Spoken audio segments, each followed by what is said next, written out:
World War I leads to World War II as day follows night. By the end of World War I, everybody is looking to get advantage. World War I didn't really end in 1918. It brutalized an entire generation of Europeans. It brutalized an entire generation of people around the world. And it made them realize that war on this scale was not only possible, but actually thinkable. There's a wonderful, wonderful political cartoon where the fat politicians and generals are walking out of Versailles, and there's a little tiny boy and he's crying in the corner. And I'm not kidding, he says, "I'm cannon fodder for 1940. They knew, anyone with half a brain knew that the Treaty of Versailles was essentially the starting gun for the Second World War. Essentially what happened is that you create such an unstable economy and so much animosity between nations that you're just seeding the field of war to rise and grow again. A lot of the anger, animosity, resentment that fuels the rise of the National Socialists of Adolf Hitler in Germany can be directly tied to that. It would be difficult to argue that that's simply propaganda that's utilized by Adolf Hitler. These were very difficult terms for the German people to handle. And it creates this bunker mentality, this us against the world mentality that ultimately will play out in Hitler being able to create a program that appeals to that sentiment. To the average German, they have been sold out by the politicians. In particular, it made people like Adolf Hitler, who had fought, after all, in the German army in World War I, think that if only the Germans could do it again, but do it right this time, they could actually win. We call it World War I, World War II, but it's really two different stages of one global conflict. Just happens that people put their arms down for a 20-year period, and then they went back to fighting again.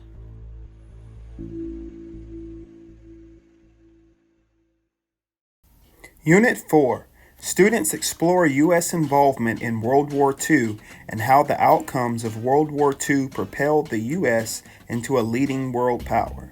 Students will use the example of America and World War II to address the role of war in nation building. World War II.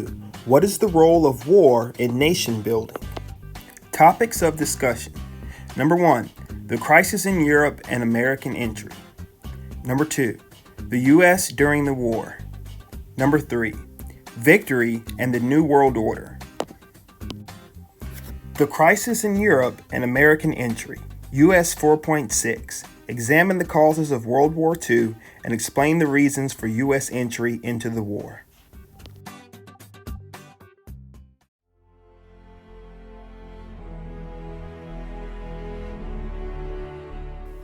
After World War I, the groundwork had already been set for a future world war. Poverty, instability, and dissatisfaction, largely caused by the war guilt clause of the Treaty of Versailles, led to totalitarian dictators taking over in Europe. Totalitarianism is a governmental system where an absolute ruler controls every aspect of society. In Italy, Benito Mussolini forced the King of Italy to give him power in 1922.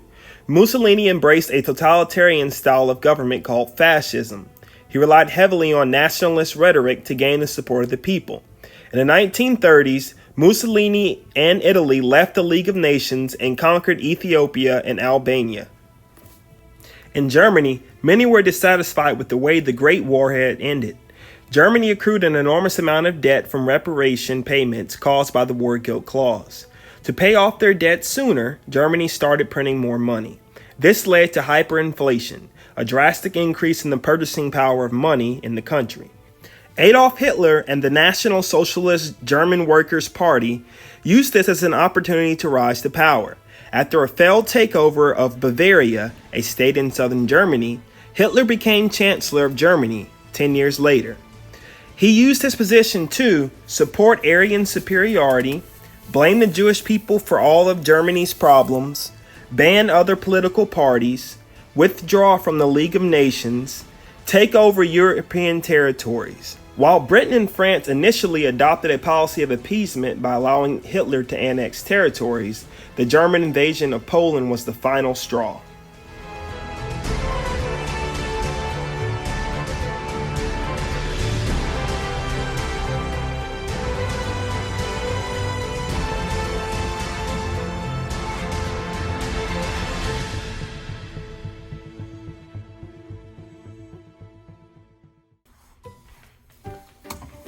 Hey guys, what's going on? Yeah, so it's me, Mr. P. If you haven't figured out by now, I'm the guy that's narrating the videos.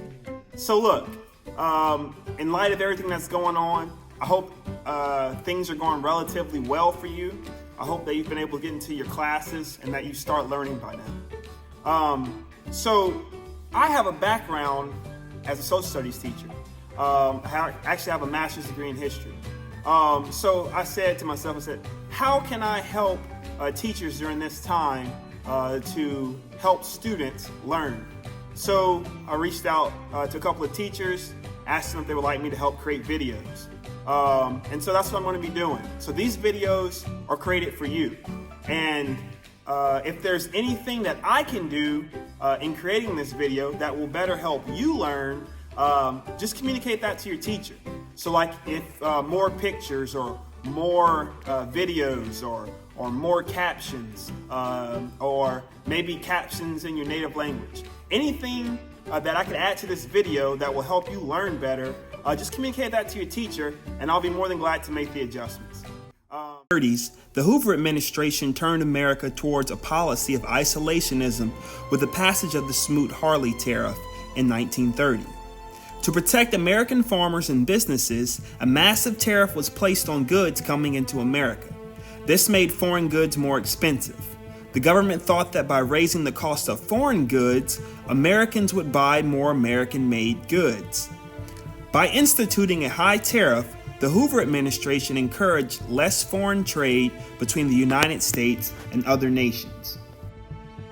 Under FDR's administration, the United States passed a series of neutrality acts to limit U.S. involvement with belligerent nations. The U.S. prohibited shipping arms to nations at war, extending loans to belligerent nations, and Americans from traveling on ships of nations at war. Additionally, the U.S. eventually limited the transportation of non-munitions to belligerent nations. Japan experienced great economic success during the 1920s, but their economy turned for the worse by the Great Depression. The economic prosperity that Japan experienced depended heavily on foreign trade. They would trade luxury items like silk for products like oil and coal. Japanese nationalists eventually blamed Western influence and democracy on their foreign woes. Japan started the 1930s off by invading Chinese Manchuria, which was a violation of the Nine Power Treaty. This treaty prohibited nations from carving a special sphere of influence in China. When the League of Nations responded by condemning Japan, they withdrew from the international organization. The United States responded by refusing to recognize any territory that Japan occupied illegally. As U.S. entry into World War II drew near, the United States had a strained relationship with Japan. Following Japan's massacre of soldiers and civilians in Nanking, the United States began passing economic sanctions against Japan, including trade embargoes on aircraft exports, oil and scrap metal, among other goods, and gave economic support to Chinese forces.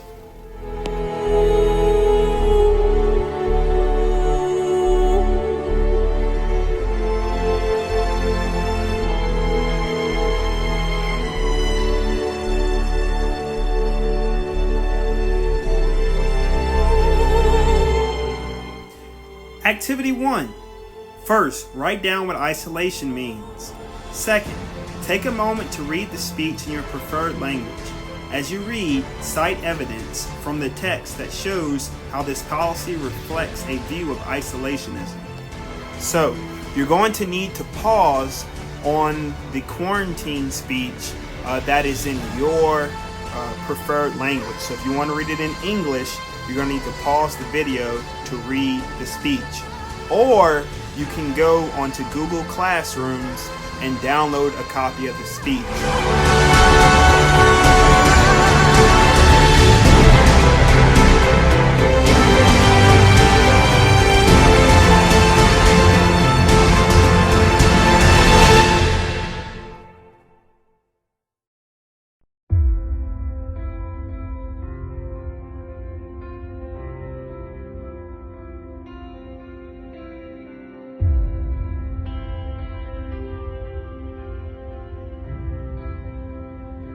Okay, listen. I'm about to give you some instructions. If you just finished your quarantine assignment, you need to take a break. If you did not finish your quarantine assignment, you need to go back, read over your key questions, or key question number 1, okay?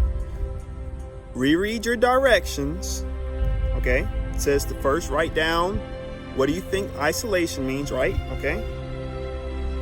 So follow those directions. Finish citing evidence from the quarantine speech that shows how the quarantine speech was basically a return to isolationism. All right? Then I need you to go take a break.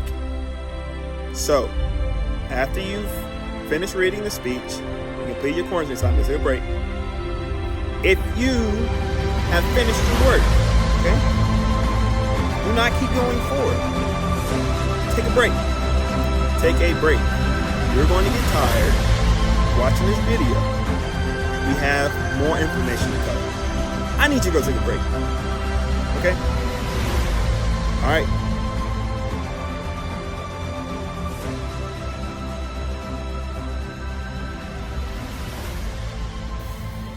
It's time for activity 2. I told y'all to take a break, but I didn't want to take a break. We're about to watch this video, and we're going to answer 2 questions. Break. Yeah, I didn't want to take a break. I don't hear any complaining. All right? Okay, good. Activity 2. First, write down the following 2 questions. Then, use evidence from the introductory speech and from the videos that you are about to watch to answer both questions in paragraph format.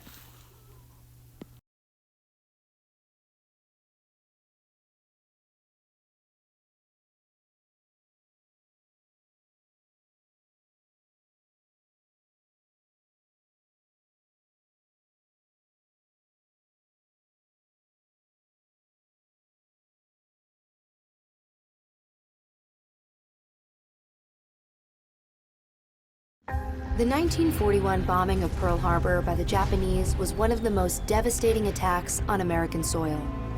But just a few decades earlier, Japan and the United States were allies in World War I.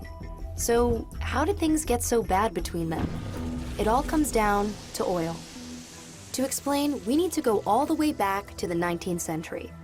Once an isolated nation, Japan underwent a makeover of sorts to compete with the West. Known as the Meiji Restoration, it embraced industrialization, built up its military, and restored Japan's emperor as the powerful head of state. Aided by 2 successful wars, Japan aggressively expanded its empire. The Japanese were becoming an imperial superpower, until the Great Depression hit.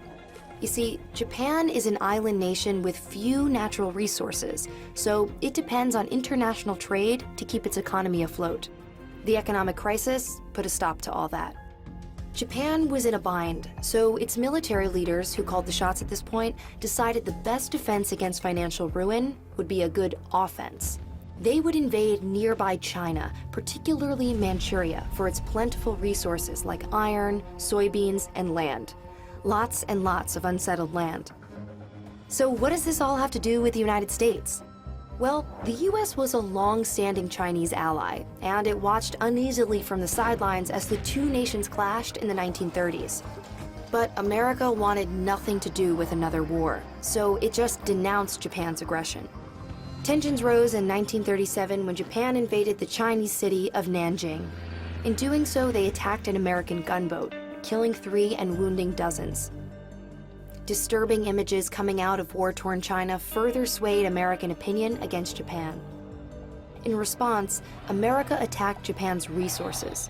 They imposed economic sanctions of aircraft, scrap metal, and other items crucial to Japan's military. The US hoped the sanctions would stop Japanese expansion. But Japan doubled down, invading French Indochina in 1940 and then teaming up with Germany and Italy. Why those 2 countries? Because like Japan, they were controlled by militaristic governments, obsessed with conquest and driven by a deep sense of nationalism. The final straw came in July of 1941, when President Franklin D. Roosevelt announced a trade embargo on oil. An oil shortage was an absolute disaster for Japan, who relied on imports for 90% of its supply.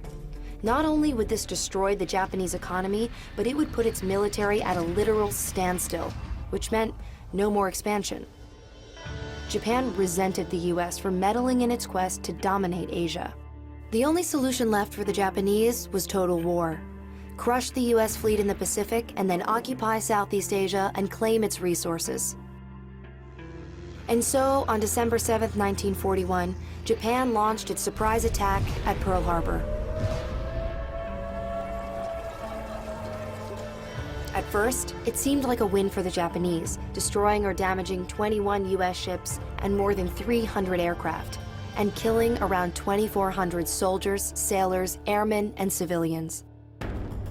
But the success was short-lived. The United States declared war on Japan on December 8, 1941. Not long after, the Japanese would realize the mistake it made at Pearl Harbor. Their bombers had failed to deliver a mortal blow to the Pacific Fleet, missing oil tanks, ammunition sites, repair facilities, and aircraft carriers.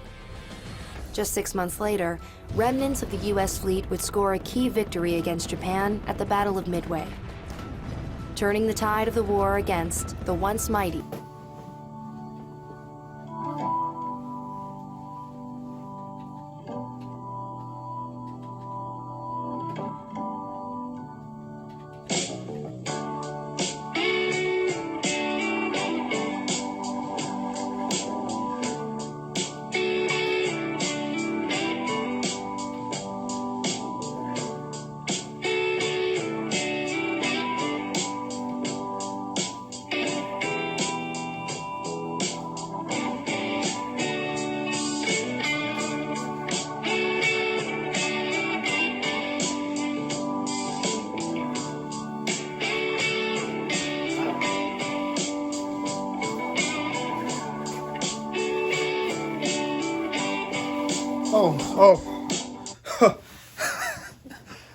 I didn't know y'all were right there.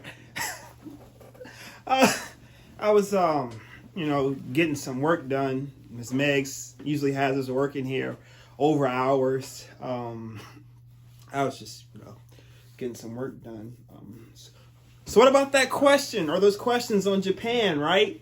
It's kind of interesting. The build up to the war with the imperialism and how there was a change in the 1920s and Japan got a new emperor and then the U.S. and starts choosing a policy of isolationism, and Japan and we're just going to go into the next activity now. Activity 3. Use the following source to answer question number 4. Source: A Date Which Will Live in Infamy by Franklin Delano Roosevelt.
So guys, I mean, that was question number 4. We're almost there. I mean, we're really close to the end. Actually, I'll go ahead and tell you a secret. If you answered questions 1, 2, 3, and 4, then answering question 5 should be a breeze. Because question 5 pertains to, was the U.S.'s involvement in World War II inevitable? So, if you answered the 4 questions detailing the U.S.'s basically foreign policy up into the war, isolationism, at least in theory, right? And if you answered the questions pertaining to the U.S.'s relationship with the Japanese and the change in U.S. foreign policy, then you can make an informed opinion about if the U.S.'s involvement in World War II was inevitable. So it's as simple as cite the primary sources you were given, right? Source 1 says, da, da, da, da, da. All right. Or the quarantine speech, da, da, da, da, da. Right. So follow those guidelines that I know your teacher has been going over with you all this year. Right.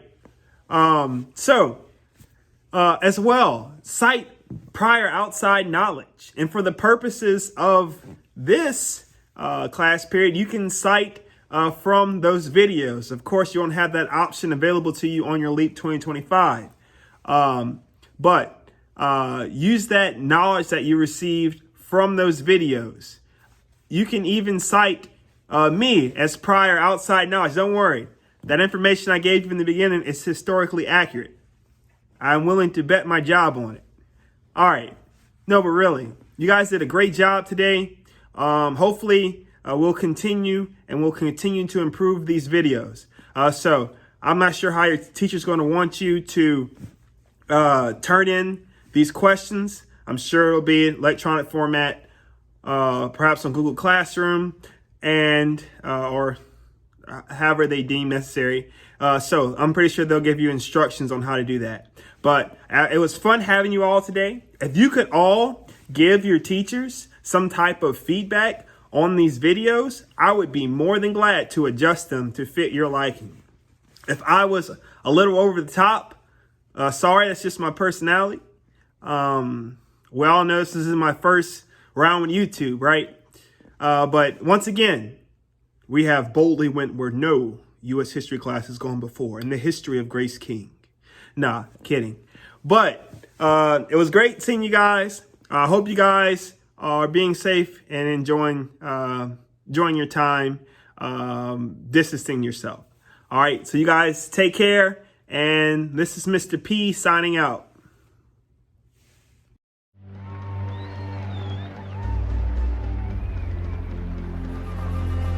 There are many among us who in the past closed their eyes to events abroad because they believed that what was taking place in Europe was none of our business, that we could maintain our physical safety by retiring within our continental boundaries. To those who would not admit the possibility of the approaching storm, the past weeks have meant the shattering of many illusions. With a third of Europe now under Nazi control, America still sits on the sidelines. Many believe the war to be Europe's problem. Recalling the horrors of World War I, the majority of Americans don't want to get involved in another European war. President Franklin Roosevelt attempts to convince them otherwise. On September 16, 1940, Roosevelt signs the Selective Training and Service Act, the first peacetime draft in American history. All able-bodied men between 21 and 30 must register for military service. Though Congress approves the bill, it is careful to call it a national defense measure. The draftees may only be sent to defend American-held territories. 2 years ago, the United States had the 17th largest army in the world, smaller than tiny Romania's. And almost 2/3 of American recruits have never fired a rifle. By the summer of 1941, Hitler is ready to launch his forces further east. In June, his armies invade the Soviet Union. By September, they have captured over 1.4 million Soviet troops. In November, Germany, Japan, and Italy renew their military alliance. All agreed to safeguard their common interests. The Axis powers are ready to carve up the world.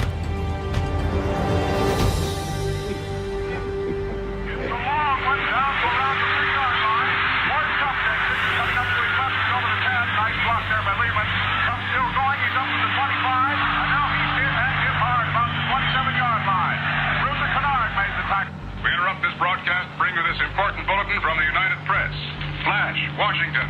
The White House announces Japanese attack on Pearl Harbor.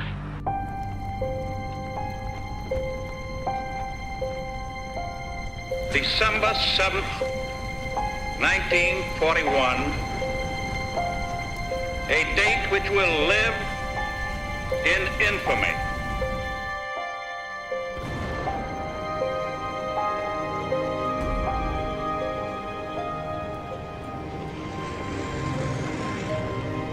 The facts of yesterday and today speak for themselves. The people of the United States have already formed their opinions and well understand the implications to the very life and safety of our nation. 4 days after the attack on Pearl Harbor, Germany and Italy declare war on the United States. It is the first and only time Hitler actually declares war on another nation. Across the U.S., panic spreads as Americans realize they have enemies off both coasts. Surging above the fear is a wave of patriotism and outrage. Within 30 days of the attack, over 134,000 young men enlist for service, ready to take the fight to the enemy. The wars in Europe and Asia now merge into a single gigantic world war, the largest war in history.